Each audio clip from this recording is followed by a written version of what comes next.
Okay. Bruce Barry, you're the first. Hello, Bruce.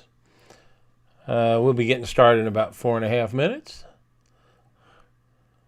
Just getting all the technical stuff in order. Good to see you, Bruce.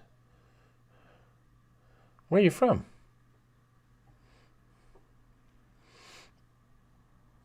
Okay, all the buttons and bells and whistles are in place. Ready to roll, I think. Never know. It's always a crapshoot.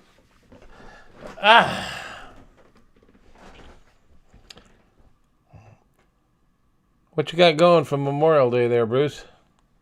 Anything exciting? You cooking? You going somewhere? Or you just lounging?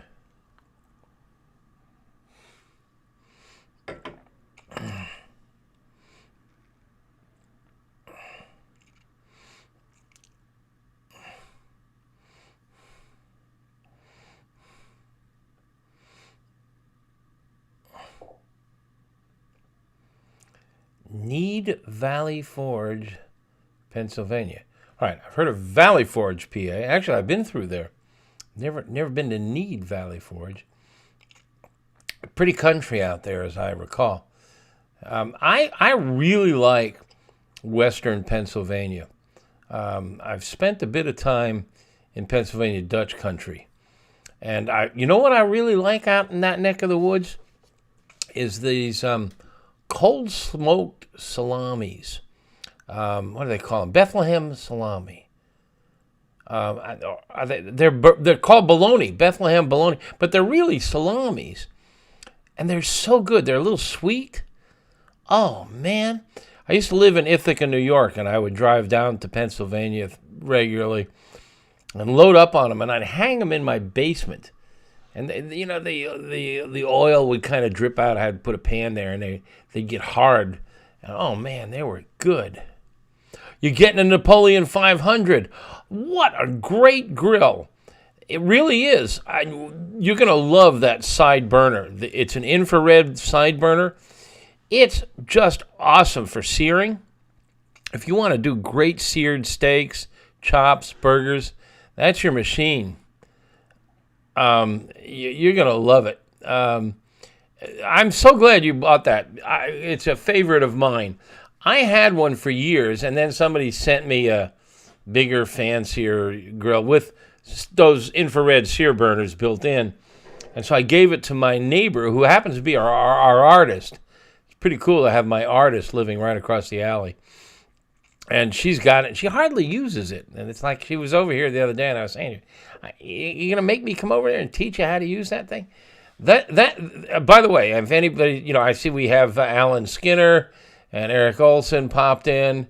Looks like mostly YouTube folks. Not many folks from Facebook yet. But we're talking about Bruce Barry's new Napoleon Prestige 500, which is a really nice gas grill. It's like one of my all-time favorites. And one of the reasons I love it is it's got this burner on the side. It's these ceramic, if you look at it, it's a ceramic plate with lots of little pinholes in it. And the ceramic heats up and retains the heat. Most burners on a regular gas grill, they heat up and the heat dissipates into the air. But this big ceramic plate, because of all the holes, heats up and retains the heat, and it generates just tons of infrared. And it is just a searing machine. It makes great steaks. And I'll tell you, I think these ceramic burners sear a steak every bit as good as charcoal. And I haven't done a side-by-side, but I think it would be very hard to tell the difference in taste between a ceramic burner on a gas grill and a charcoal grill. Really good. And so you're going to do some steaks and burgers this weekend, Bruce. Yeah. One of the things I would love to see you try, if you can, get yourself some thick steaks.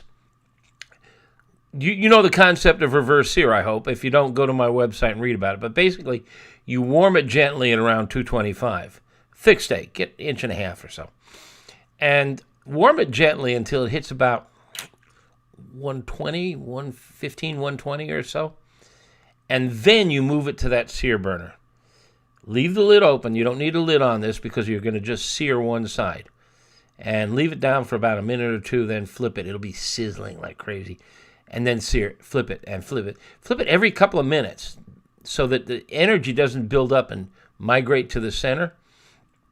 And then you're going to have an incredible sear and beautiful center. Hey, it's start time. I gotta play my walk-on music. Stand by.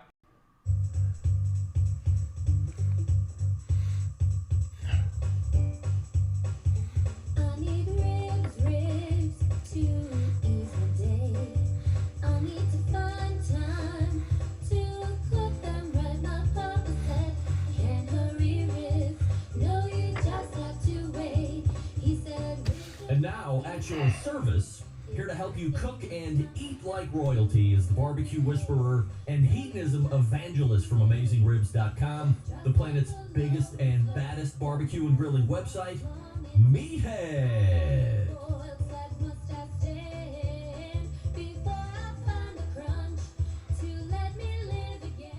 Yeah, it's kind of cool to have walk-on music, isn't it?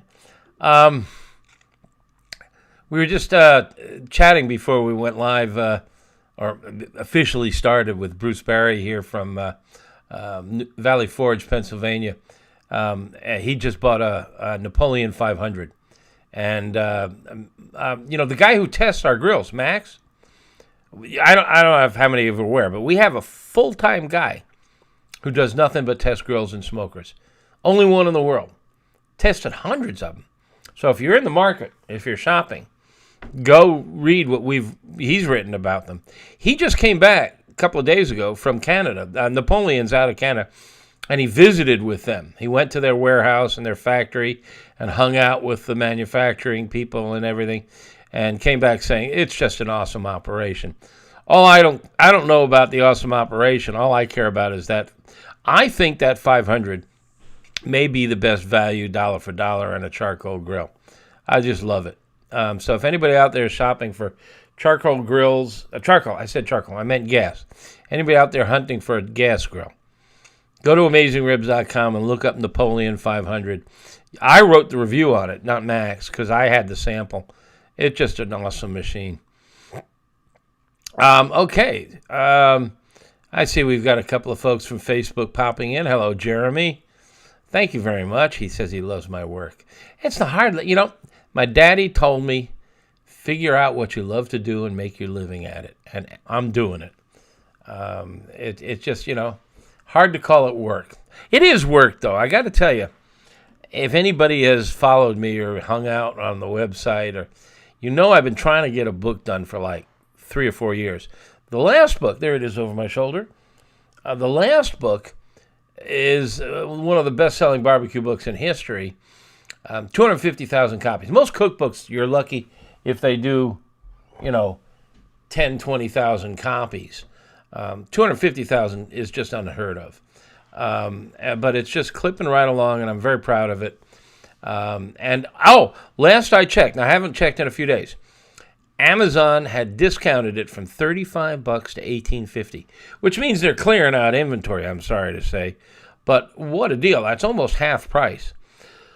So if you don't have a copy, or somebody you want to give a copy to, or, lay away a few copies for Christmas gifts, now's the time to do it. $18.50 is just unheard of.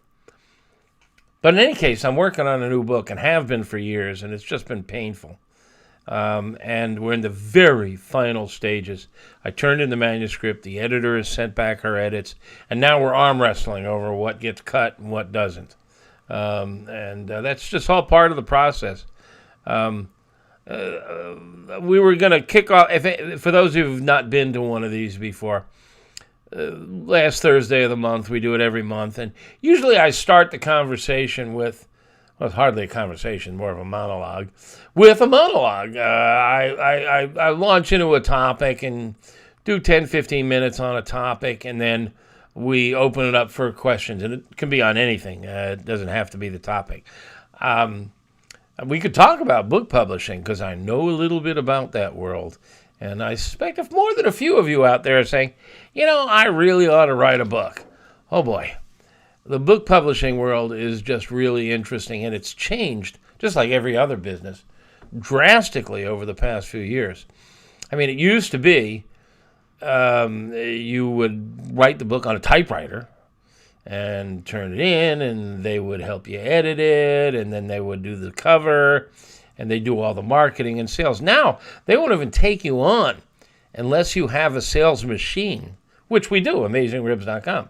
I mean, I was lucky. We had they call it a platform.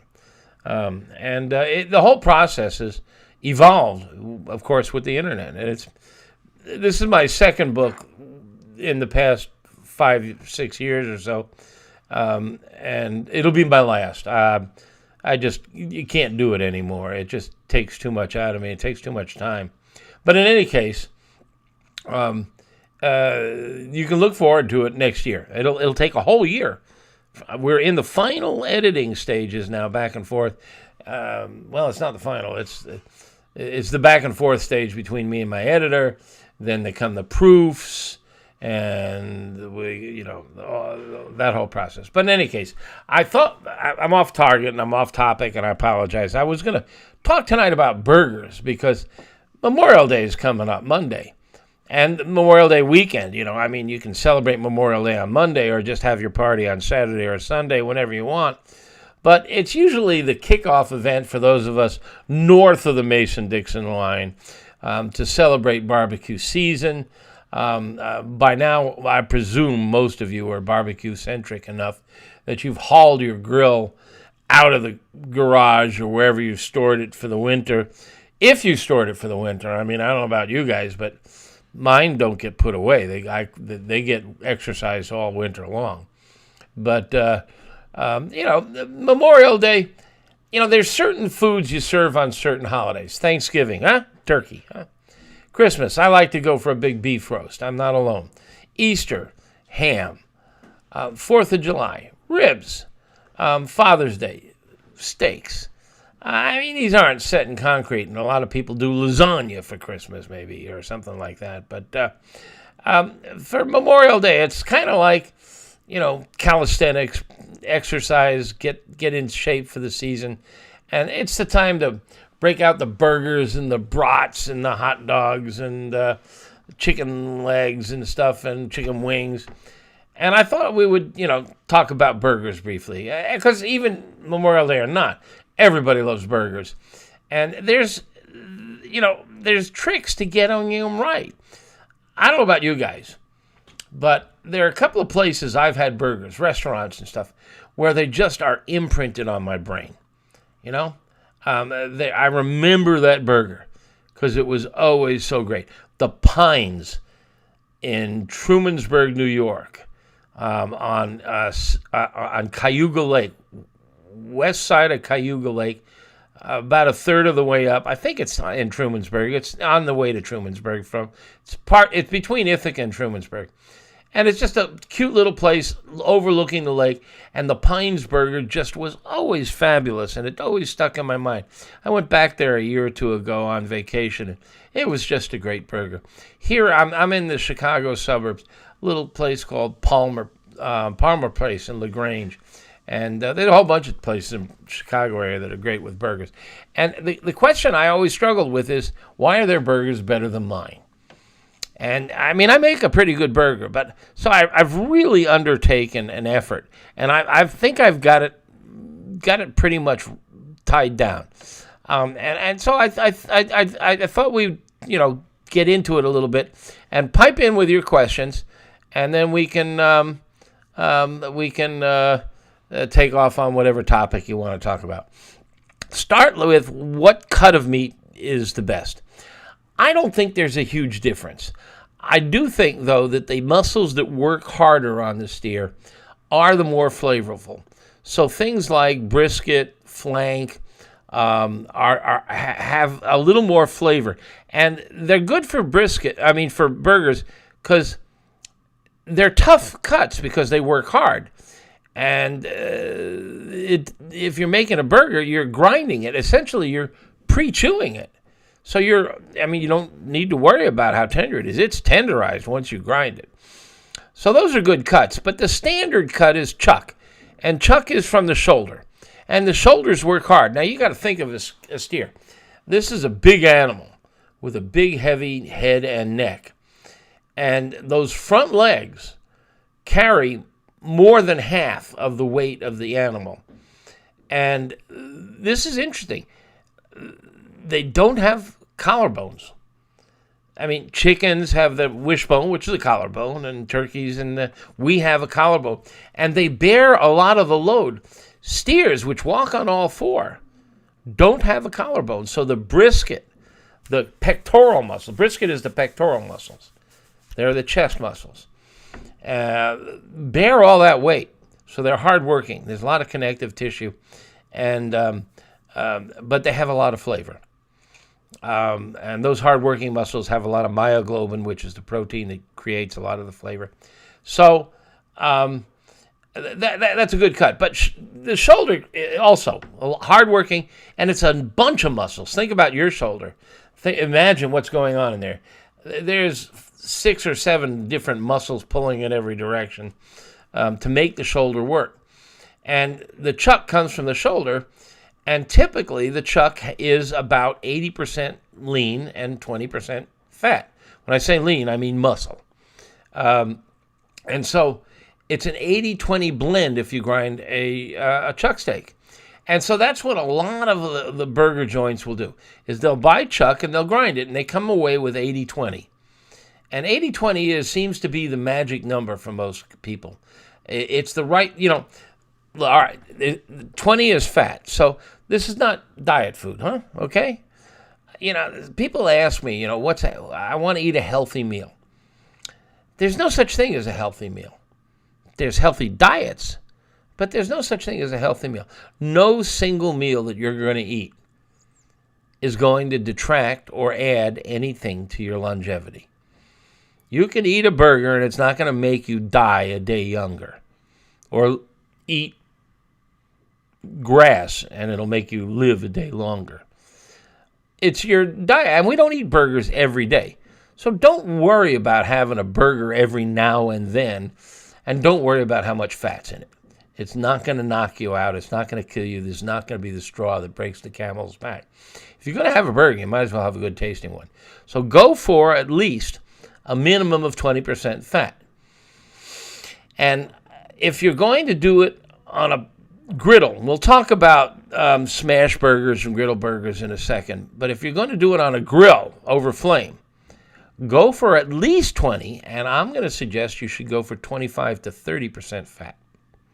Now, it's not as easy as you think. There's actually a calculator on AmazingRibs.com that helps you calculate how much lean, and so you could buy rump, which is almost all lean, and take some fat that you've frozen from the last time you trimmed up a brisket and blend them together in your own food blender, food processor, and come away with an 80-20 or 70-30 blend.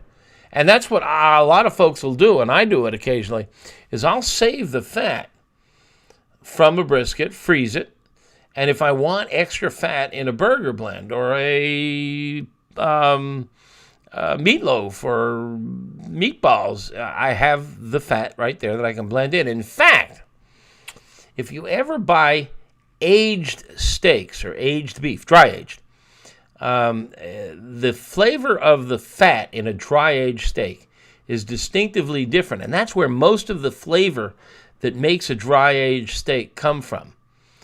And so if you trim those off, freeze that fat and use that to blend into your burger blend, and your burger will begin to taste like an aged burger. It's pretty cool. So on a grill, I like to go 25 to 30% fat, and I'll tell you why in a minute. On a griddle or a flat top, 20% is fine. They're really different styles of cooking. On a griddle, okay, griddles are really popular out there if you're not aware. It's the hottest category of barbecue and grilling and backyard cooking nowadays. It's called Blackstone, and Weber just introduced a griddle, and Traeger's got a griddle. Basically, this is a big metal flat top, just like you go to Moe's Bar and Grill.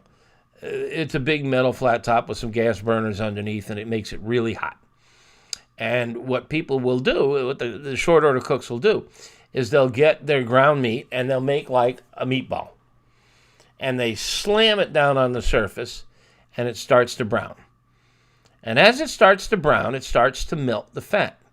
And the fat weeps out.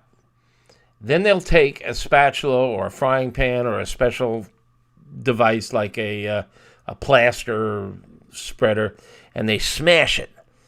And usually it's only a quarter pound, not a lot of meat. And they smash it down flat, and it gets jagged edges. And the meat is now really in intimate contact with that hot metal plate. And hot metal is a great conductor of energy. And so it browns it rapidly, and you get crispy along the edges. And you flip it. Doesn't take long. And what happens is it's cooking by two means. It's cooking by conduction energy from the hot metal, which is really intense energy. And it's also cooking by frying, because the fat melts out. If you look at it, you'll see this puddle of fat all around it. And so it's frying and searing on hot metal. And that's pretty cool. And it gives you a unique flavor. You get a great brown surface. And if you do two of them, you can make a great double decker. And now you got 8 ounces, which is a meal. So that's one technique. And I call that the diner burger. That's what you get in your diner, is the quarter pounder, smashed flat, and darkened with great Maillard coloring on the outside and crispy on the edges. Now, then there's the pub burger. And the pub burger, I think, is about 6 ounces. The diner burger is 4 ounces, the pub burger is 6 ounces, and the steakhouse burger is 8 ounces. Now, the pub burger can be done both ways. It can be done on the griddle, or it can be done on a grill, on the wire grill over flame. Now, once you start cooking over flame, you're getting a different kind of energy. Now you're getting infrared energy coming up from the flame. And you also get drippings from the burger and dropping down onto the burners or the charcoal.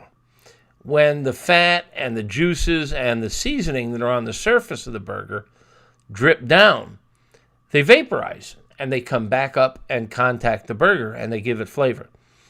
Now, I finally figured out that the best burgers I've tasted in restaurants are the ones that have the most of those drippings coming back up. And the way to get that is go to a 30% blend. Now, every cookbook you have, look, let me see if I can show you this. Look at all these cookbooks. These are all just grilling cookbooks and barbecue cookbooks. There's 2 more shelves just like that in the next room, my wife's office, that are general cookbooks, Jacques Pepin and Julia Child and stuff. We must have 1,000 cookbooks. All of these guys say, when you put a burger on the grill, never smash it with a spatula. I think here comes the iconoclast that I'm known to be, the mythbuster that I'm known to be. I think you should smash it. If it's a 20% blend, if you smash it, you're going to squeeze out enough fat and juice that it's going to get dry and tough. And I've done them side by side. 2 burgers, same size, same weight, one smashed, one not. When you smash it, you get that extra flavor from the drippings vaporizing, but it dries out. So the way you work around that is you start out with an 70-30 blend, and then you smash it, and the drippings come back up, but you've lost a bunch of fat and juice. But you don't matter, because you've made up for it with the extra at the start. And I really like that technique. Now, it's a little tricky because sometimes if you smash too hard, that burger's going to break up. And you've got to fiddle with that and make sure you get it right. One technique is be thoughtful about blends that you put into the burger if you mix in the burger. For example, if you mix chopped onion into the burger, there's a lot of water in that onion. So that's going to make it break up a little more easily. Used dehydrated onions or onion powder. Use garlic powder rather than garlic. But don't put salt into a burger blend. Professor Blonder, we work with a food scientist named Greg Blonder from Boston University. He did some really interesting tests for us where he demonstrated that if you mix salt into a burger, it makes it condensed and tough. But you do want to salt a burger. You salt the exterior just before you throw it on the grill. Okay? All right. So, we've covered smash burgers, diner burgers, pub and steakhouse burgers. What is the cooking temperature? What temperature do you... All right, it's really hard to measure the temperature of a glowing fire because it's infrared radiation, and they measure infrared radiation with a measurement called joules. And joules, you need a special instrument. A thermometer won't measure infrared properly. So when people say, well, our big green avocado gets up to 600 degrees, it's irrelevant. That's air temperature. You don't sear with air temperature. You sear with infrared. So it's hard to measure, but you want to get it pretty darn hot. Now, if you're doing it on a flat top, on a griddle, the best griddled, I have gone in to the better burger joints and asked them, what temperature is your griddle? And they seem to be working in the 350 degree range. Those you can measure. You can use an infrared thermometer gun, and you can get your griddle around 350 seems to be the magic number for griddle burgers. Now, the next thing is the interior temperature of the burger. It's pretty much the same as a steak. 120 to 130 is rare. 130 to 135 is medium rare. 135 to 140 is medium, and so on. The colors you can't always gauge by because the colors can depend on what the animal was fed, the age of the animal, the light. I mean, infrared light looks different than incandescent light or LED light. But in general, rare meat is kind of purpley.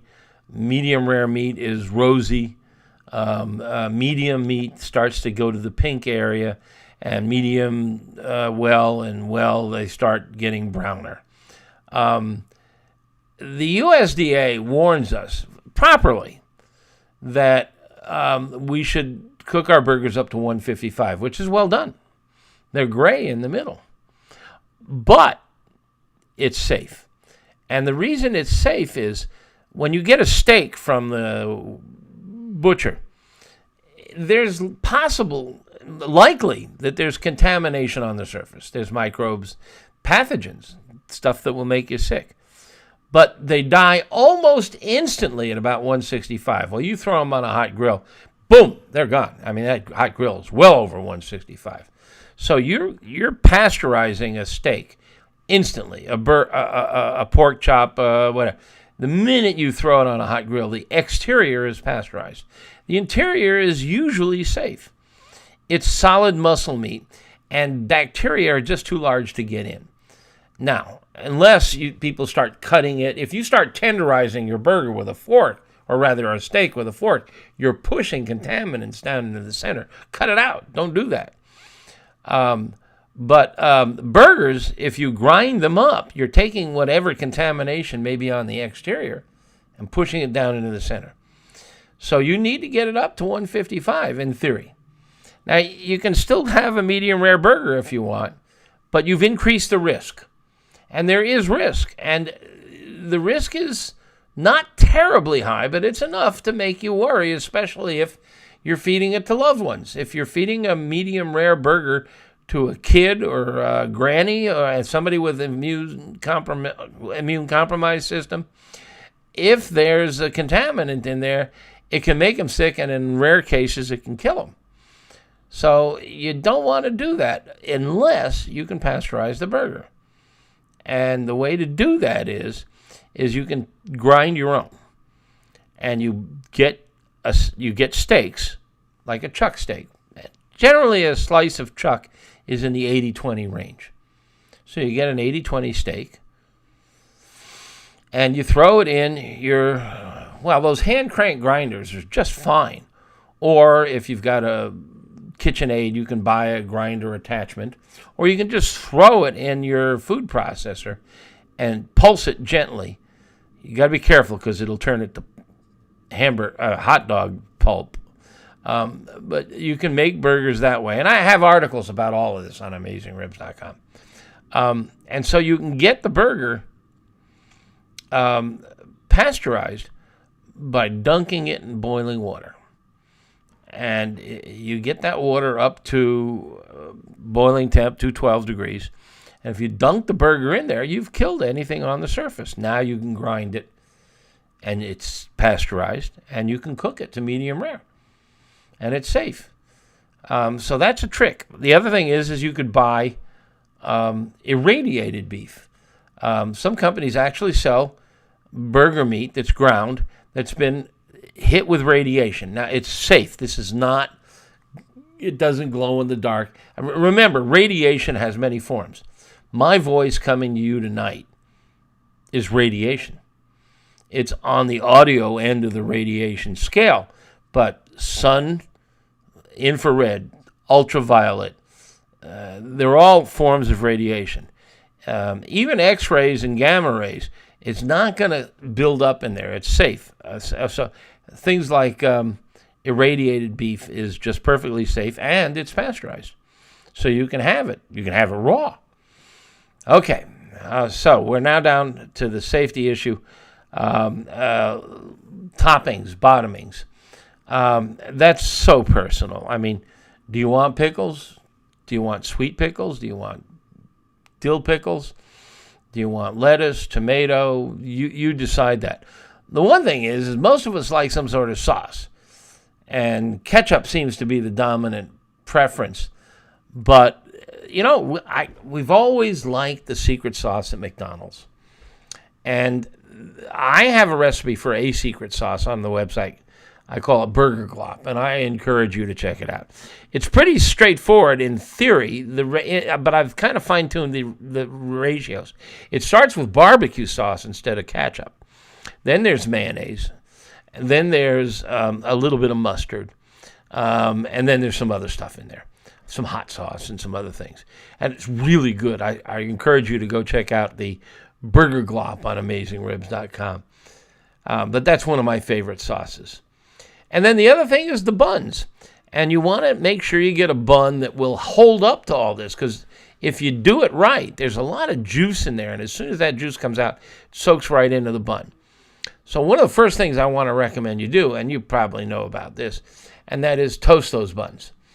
I like brioche buns, but they tend to be soft and mushy, and they fall apart. But I've come to the conclusion of I'm going to eat a burger, I'm not eating diet food, and I'm going to get juice running down my arm and on my chin. That's all there is to it. But you want to toast it.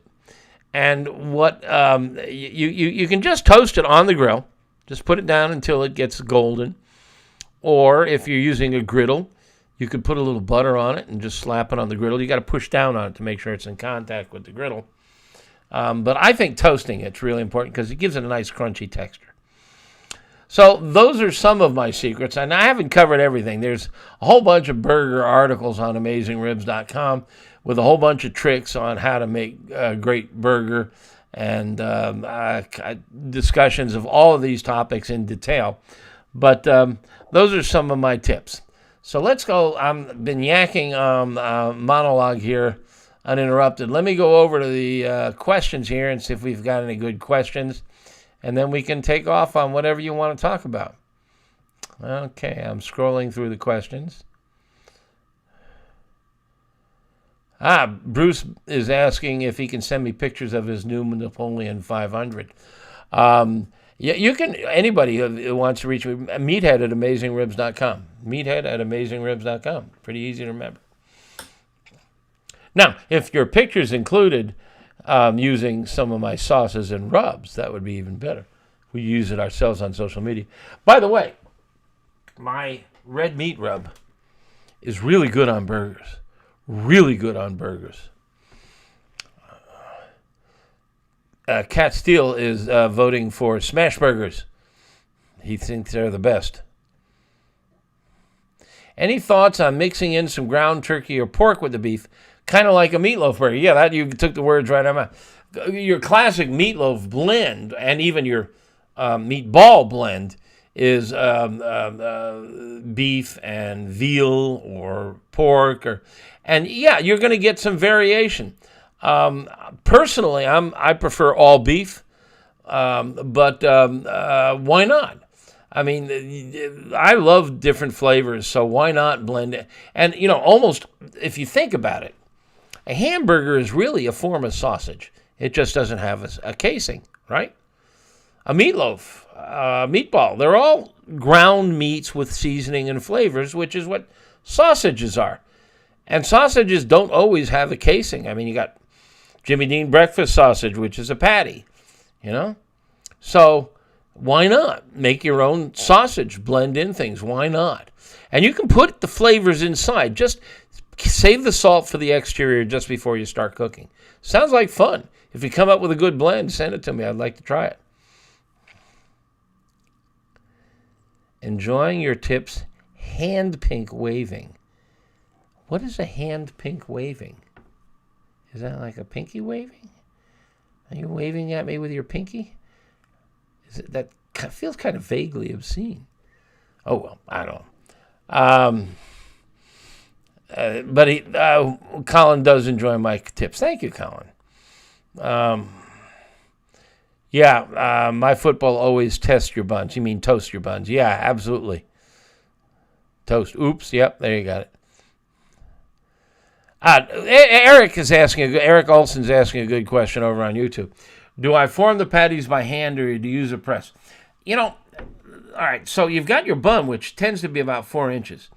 You want to make your burger a little wider than the bun because it's going to shrink. So 4.5 or so. If you're going to use a press or a form, you want to get one that's larger than 4 inches if you can. And if you use if you form them by hand, which is what I do, try to go light on the handling, because I kind of want to leave pockets within airspace, little spaces for the melted fat and juices to hang out. If you smush it real tight, I think, I've never been able to prove this, but I think that you're going to have more juice exuded. So I try to form them by hand and form them light and not overwork them.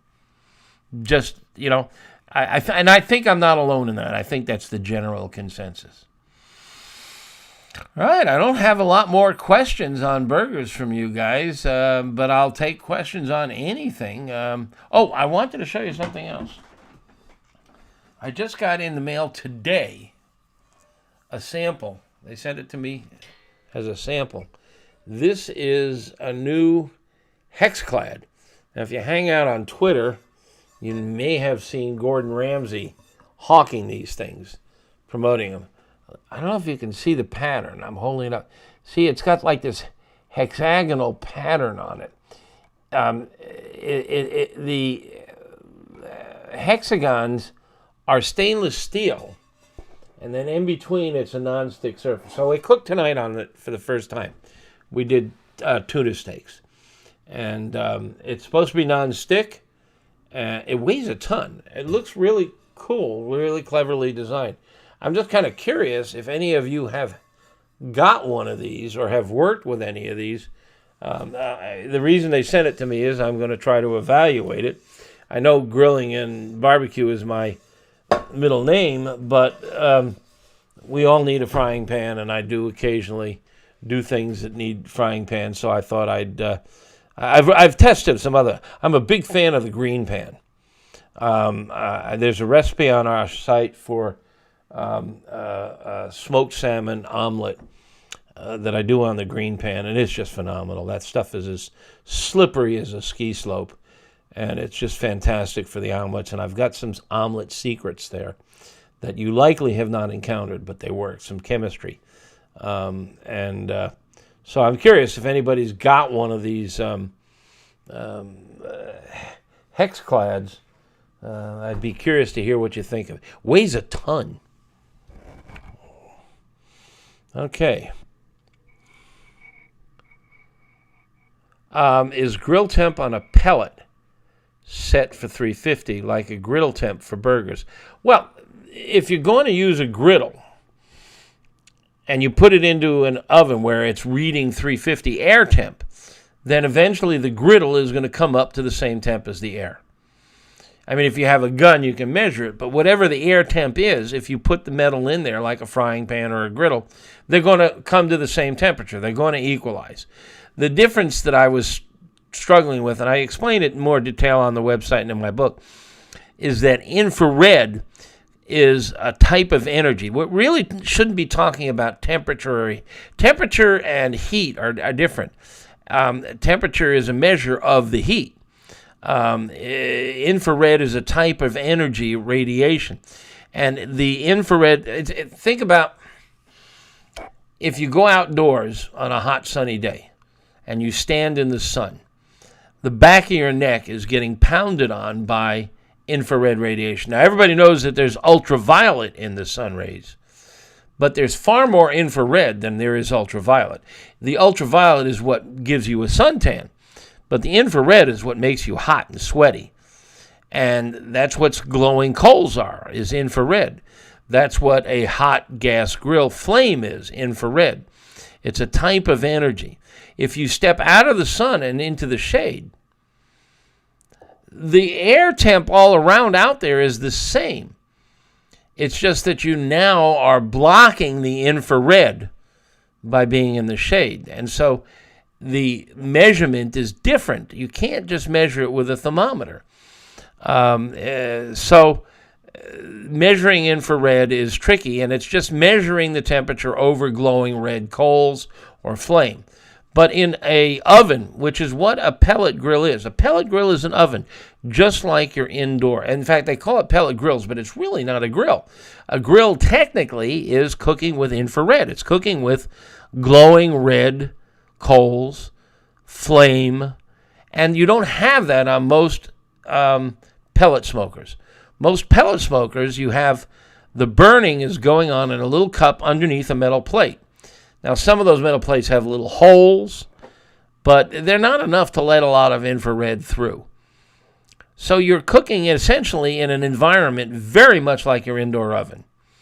Think of that. Your indoor oven, if it's a gas oven, you got a gas flame under a metal plate, and then the oven is warmed by the hot air moving around. Same thing on a pellet smoker.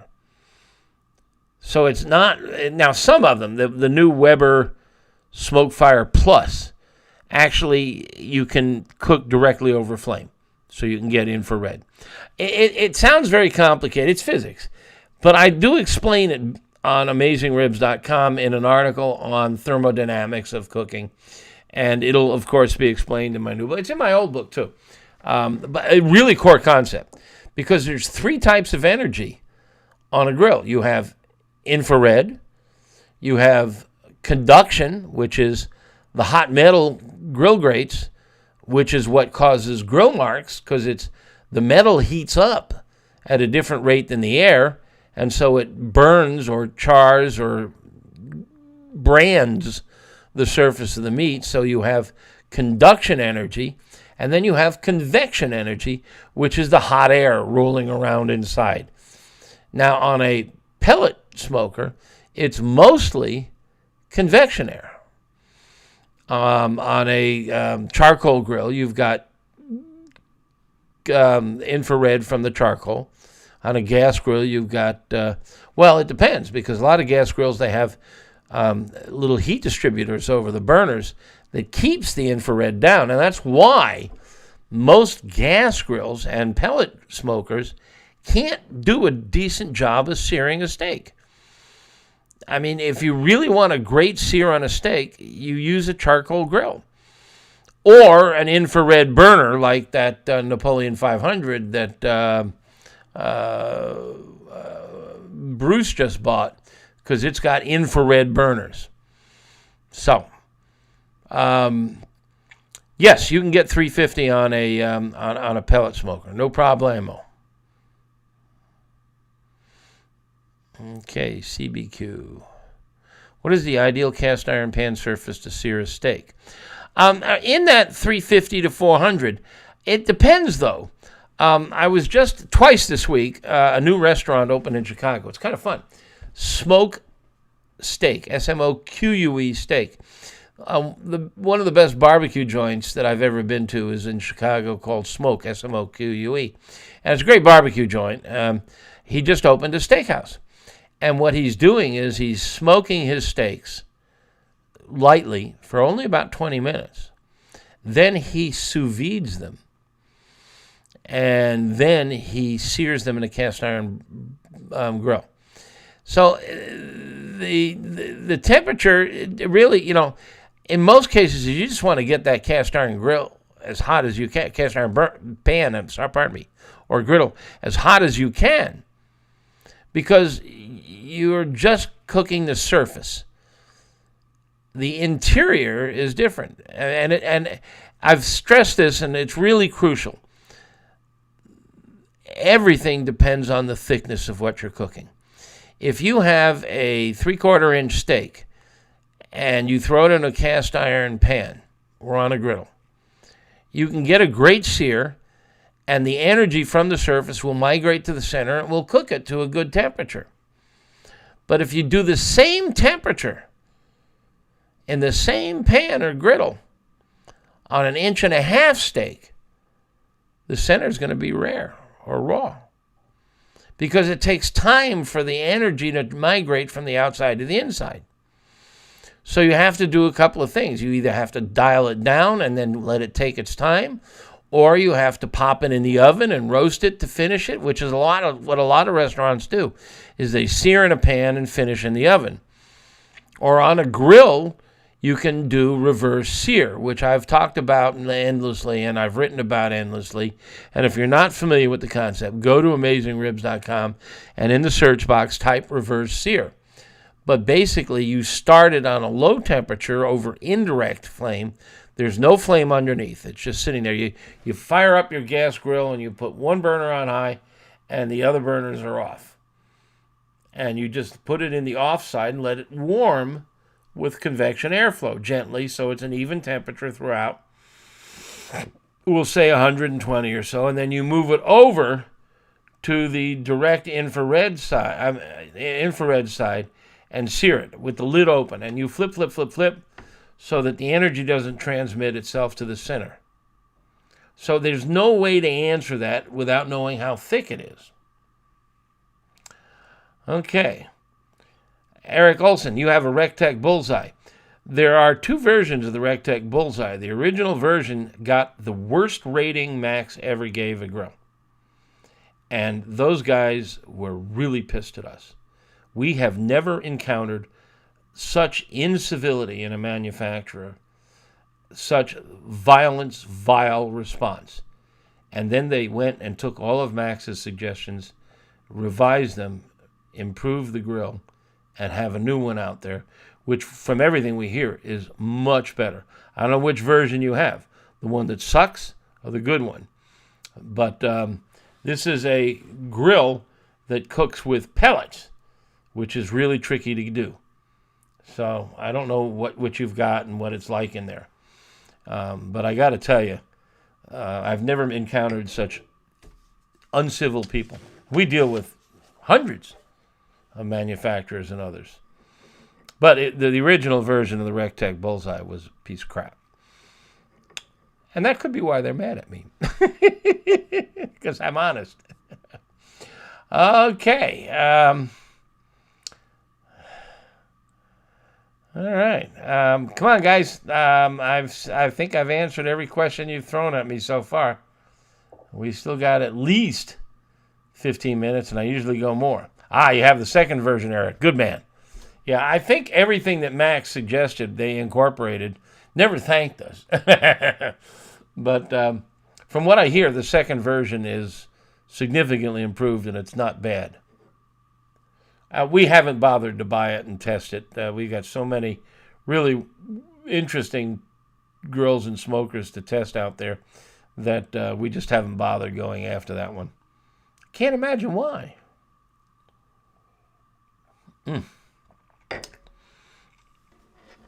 Did a tuna steak tonight with a really interesting sauce. I'm stuck here in the middle of the country in Chicago area, and I was raised in Florida. And, I went fishing at least once every week, and we always had fresh fish, and I'm a seafood lover. And if I still lived in Florida, I'd be fishhead, not meathead. But we discovered a service called Sitka Salmon Shares. Sitka is a town in Alaska, Sitka, and it's a fleet of independent fishermen, small boat fishermen, live line fishing. I think they're line fishermen. I don't think they're using net. And they have a processing plant right in the harbor there, and they bring in the fresh catch, and it goes right into the processing plant, and it's scaled and gutted and filleted and flash frozen, and they ship it all over the country. We get 5 pounds a month from them on a subscription service, and oh my goodness, that fish is just as good as fresh.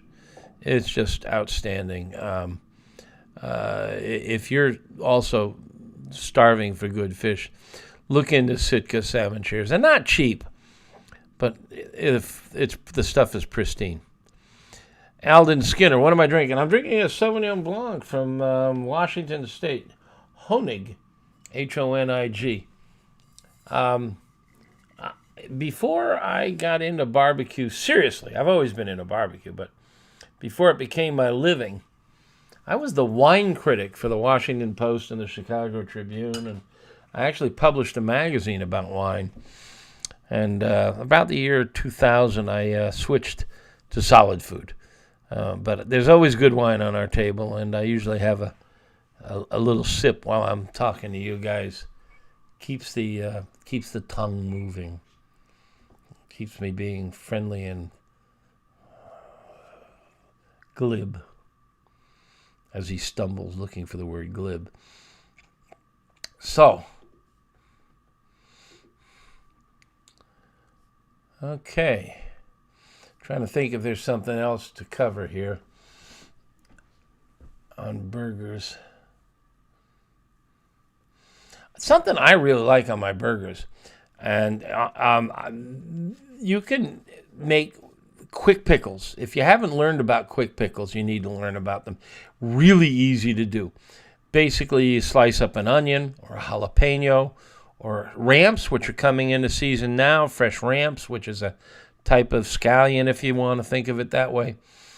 And you make a blend of distilled white vinegar, a little bit of salt, some sugar, substantial amount of sugar, and melt them all together in the right ratio. And I have recipes for this on the website. Go look up the sweet sour jalapeno recipe. And you get it simmering, boiling. Get it boiling to pasteurize it. And then you take a jar and you fill it with slices of jalapenos or slices of onion, or I've even done it with apple and whatever you want. You just fill the jar, and then you pour this vinegar and salt blend and sugar blend in there, and it kind of cooks it and pasteurizes it. Put the lid on it. You got to keep it in the fridge because you haven't really pasteurized it perfectly.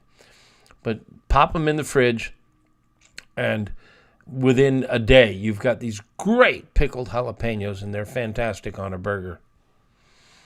Oh, Michael Fiore tried the smoked salmon mousse canapes as an app this weekend. When smoking the salmon, do you recommend going the sweet or the savory route, or is it more personal? Yeah, it's really a personal preference. Try both.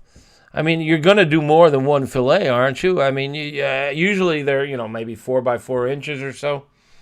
I mean, you could do a whole big fillet, but cut it in half. and do one with herbs and one with brown sugar or maple syrup. Both of them work great. And since I wrote that article, I tried my Meathead's Memphis Dust, which is meant to be a pork rub. And I tried that on smoked salmon, and it really worked great because there's a little bit of brown sugar in there. So try both and see what you like better. And just taste them right out of the smoker, even before you puree them in for the canapes. But I think I might go for the sweet version for canapes. I forget which is in the book, but they both work outstanding. Oh, Alex Fortuny, has a question. The flavor of fat in a steak, does it depend on the food the cattle has been fed or the temperature or rub? All of the above, but I think the temperature is a really important factor. The old saying, fat is flavor. And if you're eating a steak, I think a grilled steak or a seared steak, you really want to get that fat to go from white to golden. And occasionally, if it gets a little brownish or blackish even, charred, you don't want to burn things. Carbon isn't tasty. But a little char ain't bad, and it's the fat that really makes a difference. So, I don't think it's a bad idea to get it a little darker. But rub certainly plays in. You're dealing with an orchestra. You've got the string section and the brass section and the piano and all of them playing together. And yes, the feed the animal's getting does influence it. Grass-finished cattle. Now, I used a term here, grass-fed and grass-finished. Grass-fed is a misnomer. Almost all cattle are grass-fed. Almost all cattle eat 6 to 8 months.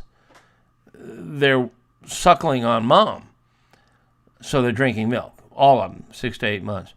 Then they switch to grass, whether they're out grazing or they're being given hay. They're eating grass. It's only the last few months that they're finished. And if they're finished in a concentrated feeding operation, which is just, a huge fenced-in area where they're given, usually it's cornflakes. It's corn or other grains that are flaked. And it can also include, byproduct like carrot tops and things like that. But that's really good for developing fat. Or they can be left in the field until they're slaughtered and just roam around eating grass. And the flavors are different, but the difference is one is finished on grass, the other is finished on grain. Personally, I think the grain finish tastes better. Finished on grass is a little leaner and has sometimes a slightly different flavor, but in either case, if they're eating a lot of sagebrush and stuff like that, you can taste it in the fat. Spider grills, have I ever heard of them? Yes, and I'm trying to. Aren't these the guys that make? I think I have one of their products sitting on my porch, waiting for me to finish this goddamn book to test it. It's an attachment for the Weber kettle, isn't it? I think that's Spider. You'll forgive me, since I haven't used it. It looks really cool. It's a thermostat controller for the Spider, for the kettle. So I'm going to be testing and writing about it shortly, if that's the one. CBQ's asking how the new book is going. I turned in the manuscript a couple of weeks ago. The editor has gone through it with her red pen and her scissor and sent it back, and now we're into the arm wrestling as to what stays and what goes. And hopefully that'll be wrapped up. I turn in my edited version at the end of this month, and then she goes over it and it's an arm wrestling match, and it depends on how good your editor is. And she's cut stuff out that it's like, no, you can't cut that out. And then I've seen stuff. Well, we can kill this, So we're in that phase, but it'll be out next spring. It'll be out next April or May. Russell, again, I don't recall. I mean, you could answer that question by going to AmazingRibs.com and type Venom by Spider in there. I'm working from memory. All right, let me just get the browser up. If the Venom by Spider is what I think it is, I have it, not Max.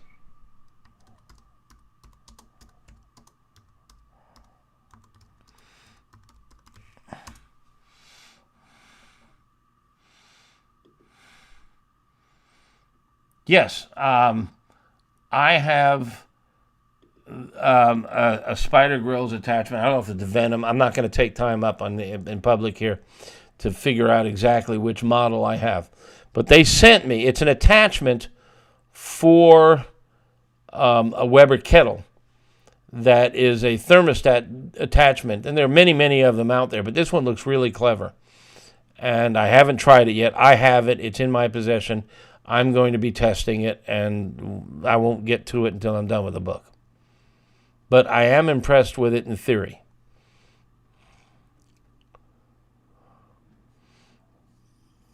Okay, Jim Tortorelli. Jim,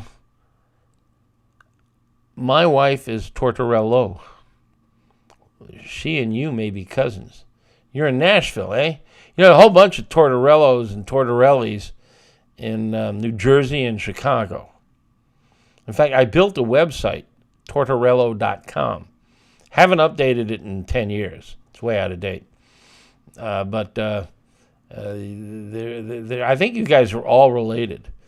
Tortorello, I think, means turtle dove. And you guys are all from sort of central Italy.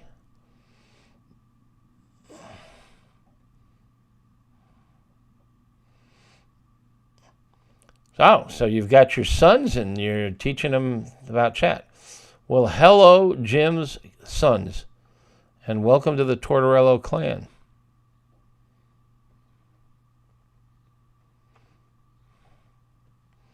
Rich Conley. I recognize you, Rich.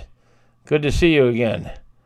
And I am correct. He says there's two models. One is apparently already sold out. Yeah. If it's good as it sounds on paper.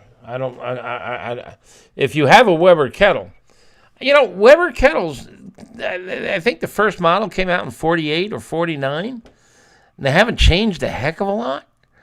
There's a whole bunch of interesting add-ons, gadgets, like this spider gadget, which looks really clever. If you have a Weber kettle, go check out the Slow and Sear. Slow N, the letter N, Sear, S-E-A-R. It's an insert to the Weber kettle that if you have one, you need the Slow and Sear. It really is a great addition.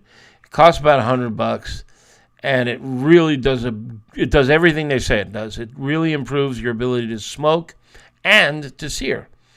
So go check out the Slow and Sear. And also the Spider is worth looking at. I haven't tested it yet, so I can't give you an endorsement, but it looks cool. And I just ordered another gadget that goes between the lid and the body. So it's sort of like a cylinder. And it has a charcoal grate at the bottom, which is on pulleys. So you can load it up with charcoal and lower the charcoal or raise the charcoal. And I've been begging Weber to do that for years, to give me a way to raise the charcoal. Because when I'm searing a steak, I want it right up under the steak. When I'm slowly warming the steak, I want the charcoals down low. Now, there are big grills that do this, like the Hasty Bake, which is my all-time favorite charcoal grill and costs a fortune. But they got a crank, and you can raise and lower the charcoal, which is temperature control. And cooking's all about temperature control. This new gizmo, I can't even remember the name, but we're trying to get a hold of one. And it raises and lowers the charcoal on a Weber kettle. Very clever concept and design. If it works, it's very cool. Problem is I think it's like $250, which is more than the price of a basic Weber kettle. But if it works, what the heck.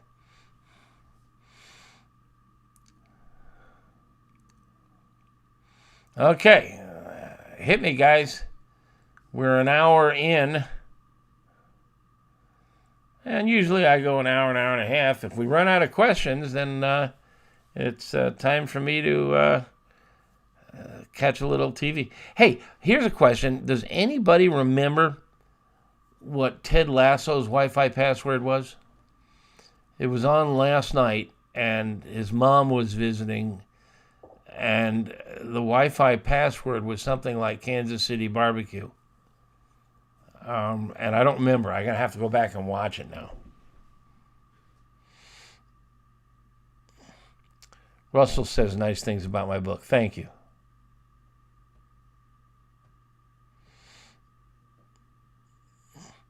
Yeah, Cat Steele is saying you don't need something to raise and lower the charcoal. Just use the slow and sear. But the slow and sear is limited in that you have a very small area to do your searing. In theory, this device gives you a much larger area so you can do more steaks or other meats. And you can raise up the charcoal and do your searing, and you might be able to get 8 or so steaks, whereas on a slow and steer, as much as I love it, you can only get a couple.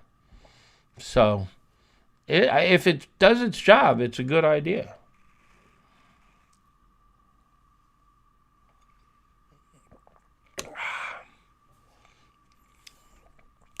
Tuna steaks tonight with Sauvignon Blanc.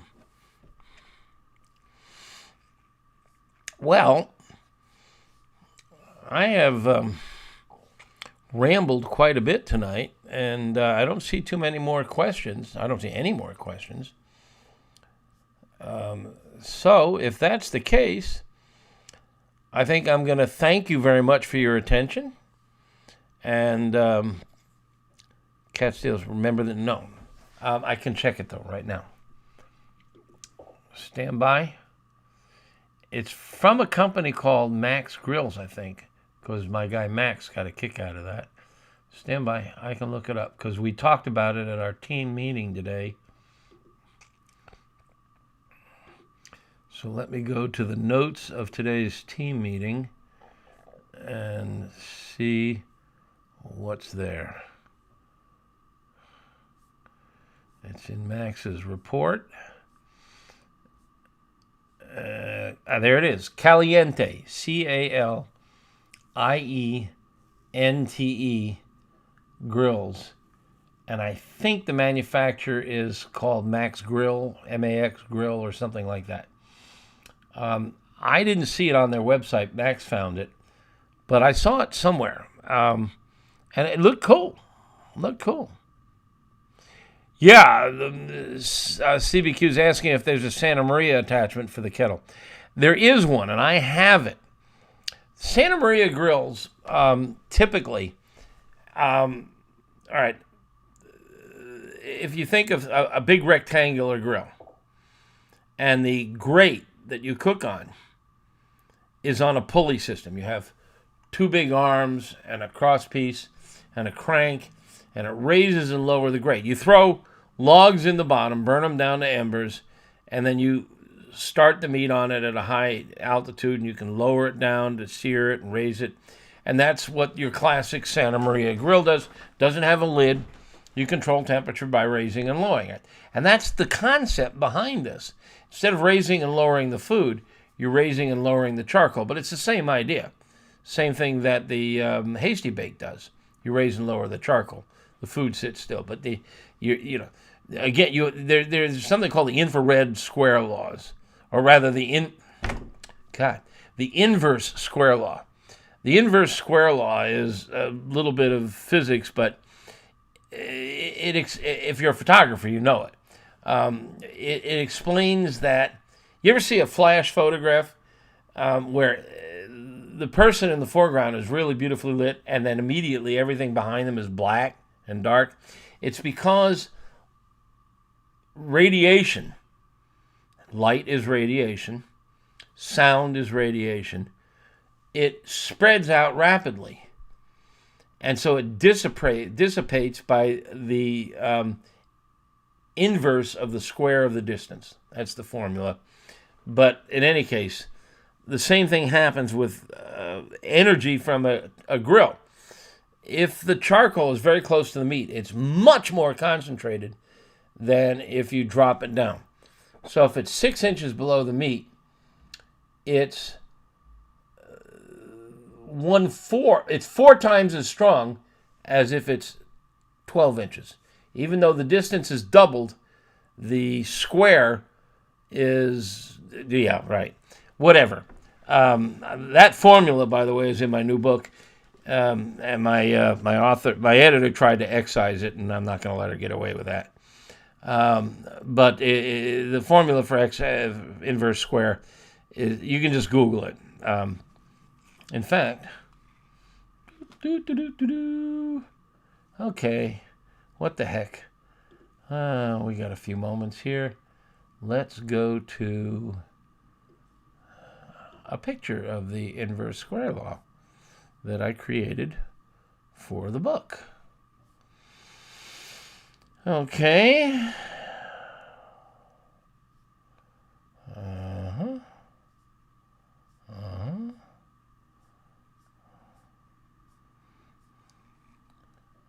right, stand by.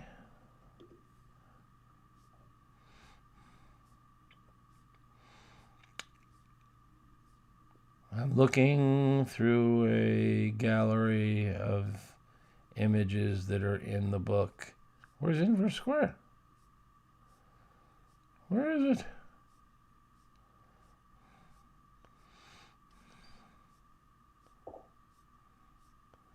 Stick with me. All right, I'm not in that gallery, so I'm just going to have to do a quick find on my desktop.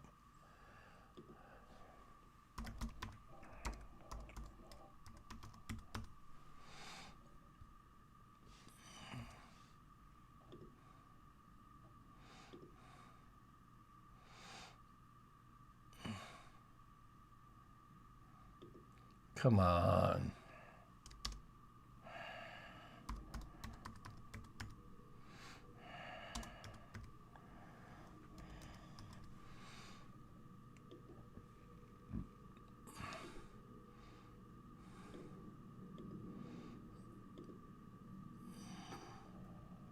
There we go. I got it.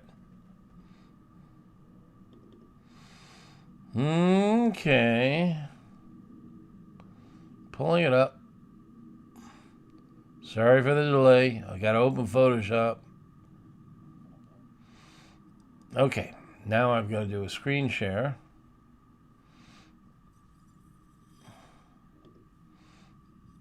Oh, great Scott. There we go. I don't know if you can see this.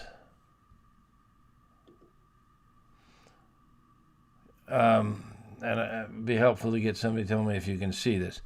But the little square at the bottom, let's say that's our charcoal bed in the bottom of the charcoal grill.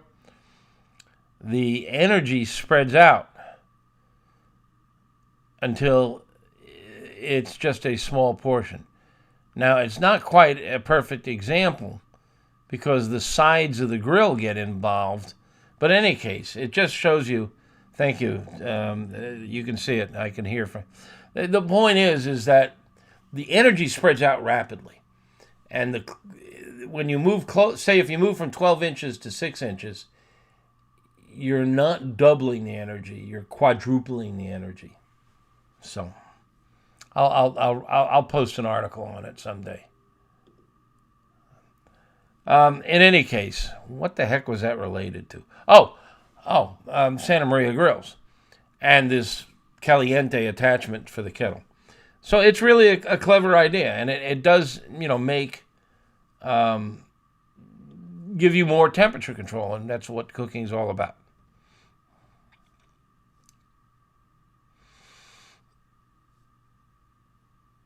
There it is. Okay. Eric Olson. Did you go look it up, or did you remember that?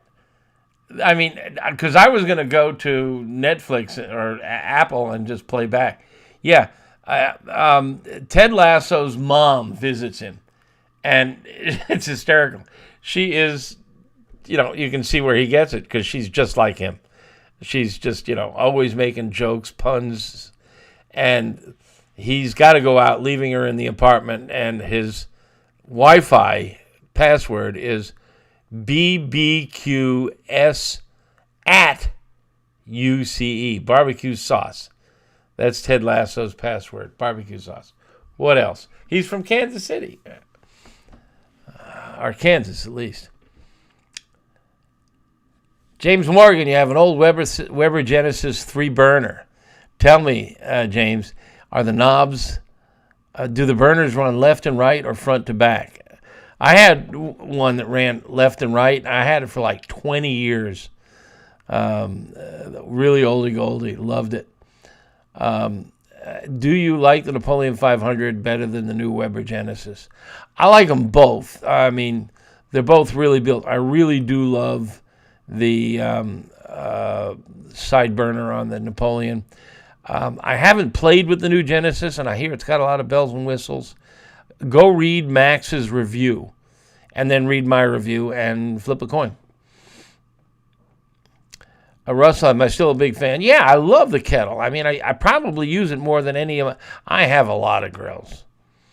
I have one of everything. I got a Big Green Egg, and I got a Hasty Bake, and I got a Weber kettle, and I have a Hessen gas grill. That's an $8,000 gas grill. My excuse is it's a business expense. Yeah, James, you're talking about, he says people confuse electromagnetic radiation with radioactive. Yeah. Oh, God, now we're getting back to that. All right, here we go. Let's see if I can pull this illustration up. Stand by.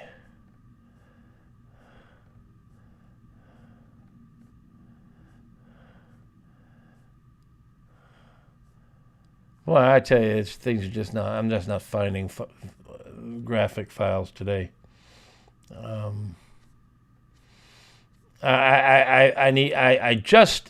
use Adobe Lightroom. Fantastic program, but it drives me nuts. And I've just learned how to post my images to the web so that my social media gal and others can access it.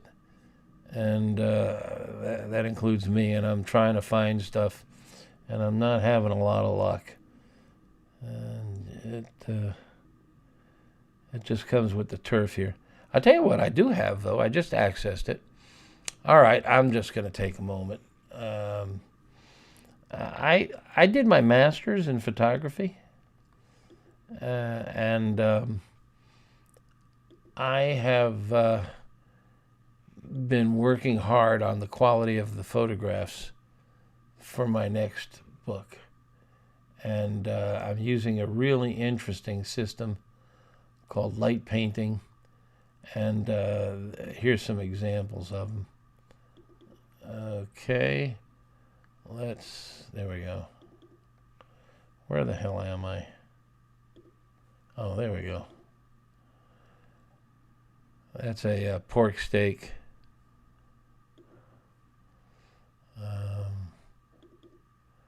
Chicken burger. I don't know how well these are coming across, but grilled broccoli with some really good breadcrumbs.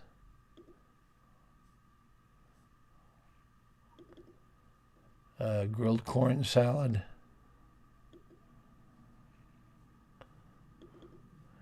Nashville hot fried chicken.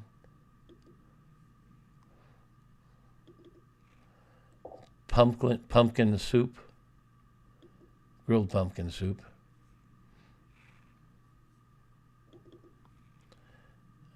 Grilled zucchini. I don't know if you can see these, but I'm pretty proud of the photography.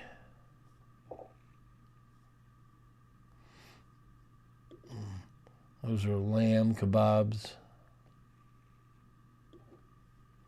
I think it's called fattoush. potato salad, actually. So in any case, I'm out of control here. I don't know if you saw those.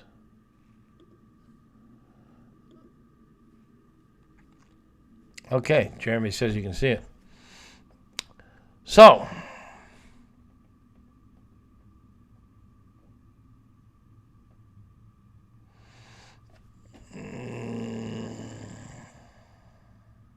oh, Jeremy, I missed your question.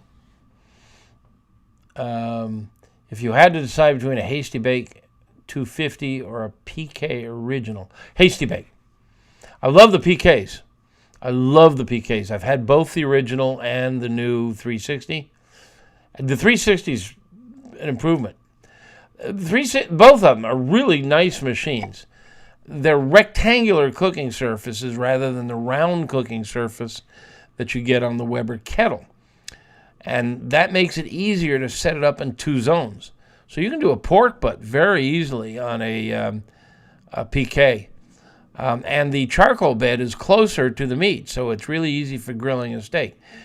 The thing about the Hasty Bake is you can raise and lower the charcoal bed, which gives you a little more control. CBQ's asking about a Santa Maria attachment for the kettle. That's what we were talking about. This new Caliente is essentially a Santa Maria attachment.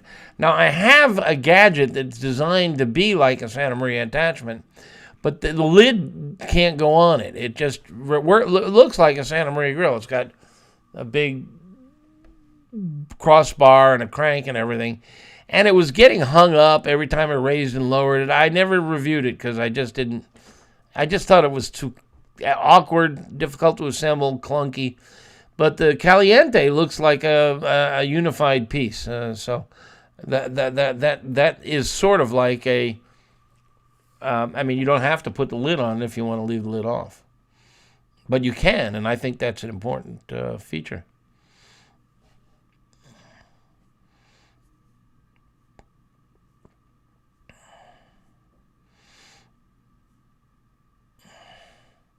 Oh, so Aaron, no wonder you knew the password. You just watched it tonight. Yeah, one more episode.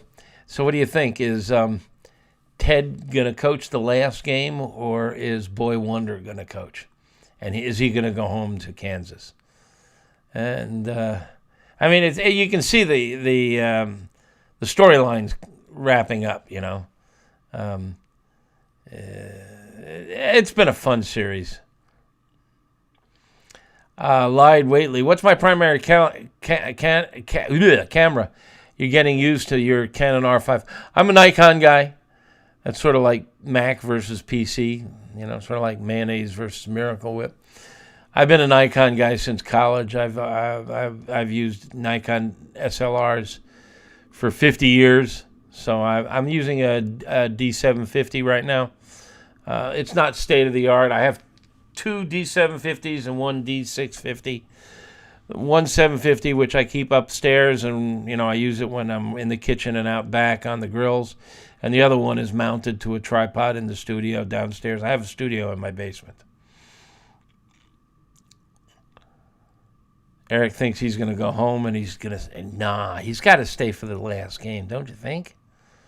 It'll be interesting, because if Boy Wonder coaches the last game and it's against Rupert, then, of course, we know how that'll turn out. All right, everybody. I think that we're closing in on an hour and a half, and I'm going to go sit and relax. My wife and I have been binging Cheers. We watched every episode of Seinfeld earlier last year. What fun that is. Cheers is not quite as good as Seinfeld, but it's good, and it's fun. And I think we're in season 4 now. And so I think I'm going to relax and grab her, and we'll catch an episode of Cheers. I'm usually in bed by 10. Of course, I'm up by 5. And that doesn't count the trip to the bathroom at 3. Now we're into sharing too much. All right, everybody. Thank you very much for coming out once again, and have a great Memorial Day. I hope you cook out and everybody goes away saying, God, that was great food.